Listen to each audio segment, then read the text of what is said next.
Shalom. యోబు గ్రంథము 10వ అధ్యాయము 12వ వచనము. జీవమును అనుగ్రహించి నా ఎడల కృప చూపితివి, నీ సంరక్షణ చేత నా ఆత్మను కాపాడితివి.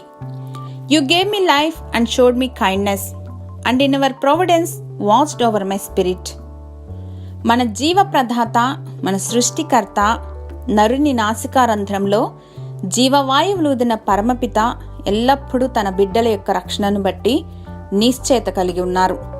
కొన్నిసార్లు కష్టం వచ్చినప్పుడు దేవుడు నా చెయ్యి విడిచిపెట్టారేమో అనుకుంటాం. యోబు గారు కూడా దేవుడు తనను సృష్టించిన సృష్టికర్త అని తెలుసు. అయినప్పటికీ తన లోపాలను ఎత్తి చూపాలని దేవుడు ఎప్పుడూ ప్రయత్నిస్తున్నాడేమో అనే సందేహం వెలుపుచ్చాడు. యేసయ్య అంటున్నారు, గొర్రెలకు జీవము కలుగుటకును అది సమృద్ధిగా కలుగుటకును నేను వచ్చి తినని మీతో నిశ్చయంగా చెప్పుచున్నాను అని. అయితే ప్రభువు తాను ప్రేమించిన వానిని శిక్షించి సరైన మార్గంలో నడిపిస్తారు. కాబట్టి ప్రభువు చేయు శిక్షను తృణీకరించకము, ఆయన నిన్ను గద్దించినప్పుడు విసుకకుము అని లేఖనాలు జ్ఞాపకం చేస్తూ ఉన్నాయి.